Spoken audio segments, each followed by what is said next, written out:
Hey everybody, it's Abishur Prakash here, or Mr. Geopolitics. Trump has imposed his 25% tariffs on Canada and Mexico. This brings North America to where it was just a month ago, on the brink of a North American trade war that will jolt the entire region and the entire world. And now, as Canada and Mexico prepare their own retaliatory tariffs, prepare their own strategy, it could raise the heat on all three economies. There are many takeaways, many consequences of what's taking place in North America today. Much has already been written by Mr. Geopolitics on Mr. Geopolitics, but now there are 5 key takeaways that every stakeholder must think about. Let's jump right in. The first has to do with diversification and realignment. Canada and Mexico are in 2 very different positions when it comes to Trump's tariffs. For Canada, it's being forced to diversify away from America. For decades,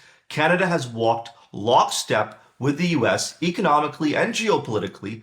Ideas of diversification have been met largely with lip service, but now because of Trump's tariffs, the Canadian government is being forced to draw up long-term diversification plans. Whether this means diverting more Canadian trade to Europe, as was proposed, pushing more Canadian aluminium to the European market, or whether this means pumping more oil to Asia, specifically to China, or if this means reducing interprovincial barriers and encouraging more trade between the provinces, especially with energy, the Canadian government will seek to finally end its complete reliance on the US economy as much as is possible, as much as is realistic because of these tariffs. However, Mexico is in a very different boat. For Mexico, it's about realigning with America. Canada is seeking to diversify away from America. Mexico is seeking to realign with America. And the biggest signal that Mexico is thinking this way is because the Mexican government said it will match US tariffs on China. Consider what that means. The US is proposing 10%, 20%, even 60% tariffs on Chinese imports that could ignite the worst economic war in modern times, potentially all of history.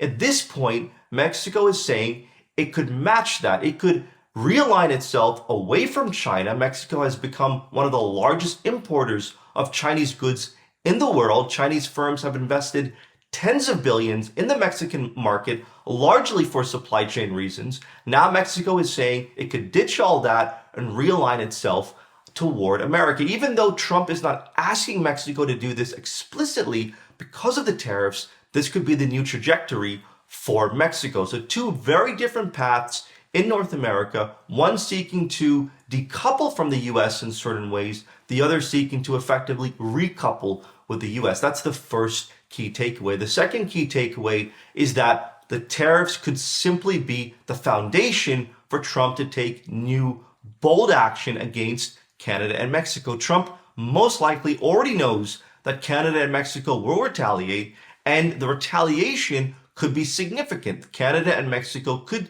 raise the heat on the US in ways America doesn't like or even wasn't expecting. Now Trump, based on this new status quo, could take a range of actions to raise the pressure, expand the pressure towards Canada and Mexico. For Canada, many of Trump's moves have already been revealed. The trade advisor to Trump, Peter Navarro, has proposed kicking Canada out of Five Eyes, redrawing the US-Canada border. These are radical ideas. These are not ideas coming from outside the Trump camp. These are ideas coming from inside the administration, inside the Oval Office, and they point to Trump effectively redesigning the US-Canada relationship. So if the tariffs lead to more collision, which by all means they will, the US could raise the heat on Canada, expand the pressure by bringing in other dimensions, from intelligence to geography to even going after immigration in certain ways. With Mexico, the US could use the tariff fight to justify intervening when it comes to cartels. Trump designated Mexican cartels as terrorist organizations, and this means that now the US military has authorization by Washington to take action against these groups outside of US borders. And this is something that Mexico has warned against, but if Mexico and the US are colliding on tariffs, Trump could use this as the green light to begin striking Mexican cartels in Mexican territory with the US military. So the pressure could be expanded in a brand new way. The third takeaway is what I call geopolitical boomerang, which is that Trump has thrown a boomerang at Canada and Mexico with these tariffs that could end up circling back and kicking him in the butt. The first is the biggest sign of this boomerang is that Trump wants investors to come to the US. Trump wants trillions of dollars in capital to come to the US, but a large part of the investor logic, a large part of the investor strategy of investing in the US right now is based on the stability of the US economy, on the idea that the US is growing, which the latest projections show it actually isn't, it's contracting, but on the idea that the US economy is stable, the US economy has new lifeblood coming into it, and that friction is low if there is any. But now with the trade war in North America, investors may see American businesses becoming destabilized. US automakers who cannot rebuild their supply chain or move the supply chain from Canada to the US overnight, or other key US states who are reliant on exports to Canada, or even the US society where over 50% of US fruits and vegetables are imported from Mexico. All of these signals could deter investors to put more money in America. If there is real collision, if North America is in a trade war, if US businesses are shaking, if the US economy is feeling real pain, the US stock market is dropping, all of these are not going to attract investors to the US market. In many ways, they will give investors pause, including companies and stakeholders that have already said they're going to invest hundreds of billions of dollars in the US market. So this could be a geopolitical boomerang. At first, it seems like it could work to America's advantage, these tariffs, but very quickly it could come back and hurt America as global capital movements to the US begin to slow. That's the third takeaway. The fourth takeaway is the China card. Will China make an entrance?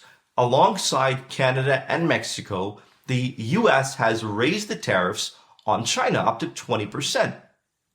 And this is going to not just make China livid, but this is also going to result in China taking new action beyond retaliatory tariffs. China will be looking for opportunities to also strike back at the US in indirect ways. And one of the ways China could do this is by proposing to both Canada and Mexico new investment ideas, new foreign investment, new kind of partnerships, new kind of agreements. China could use the chaos of the tariffs as an open door invitation to walk in and propose all kinds of new bold ideas. So this North American trade war will not be isolated or limited to just the US, Canada, and Mexico. This could begin to draw in other nations, other major economies, starting with China. We've already seen the Europeans warn against the tariffs on Canada and Mexico. So will the Europeans now propose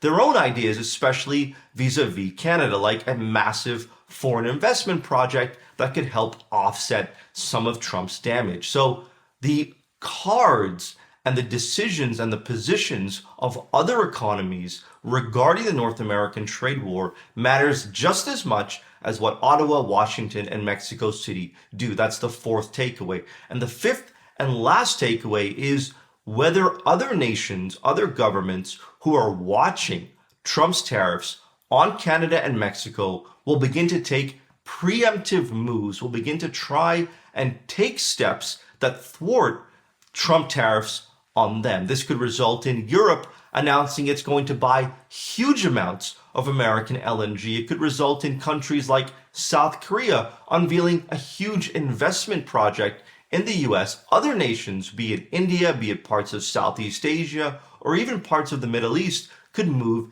in the same direction. So other governments who are paying close attention, who are realizing that Trump is not bluffing when it comes to trade, when it comes to tariffs, this is not just rhetoric. Now this is actually policy.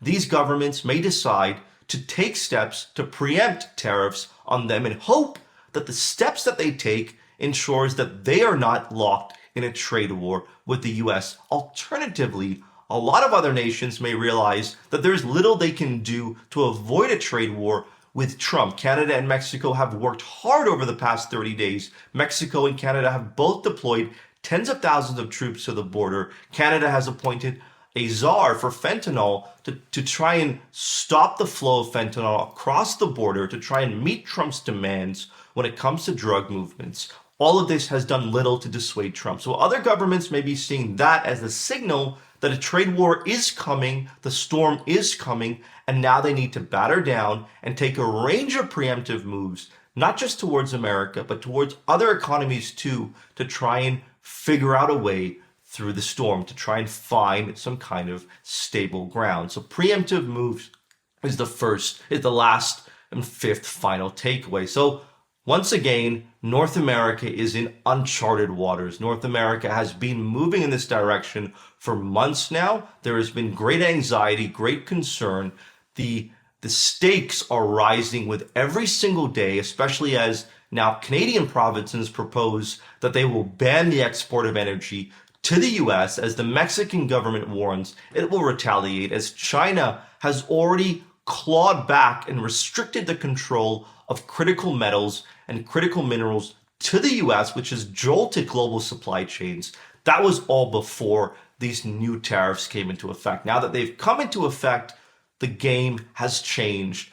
All three nations and the world are now dancing very differently, and ideas of peace, stability, resolution are quickly flying out the window. We are now moving into an era of collision, of clashing, and of complete disagreement and disorder. So that is the new status quo.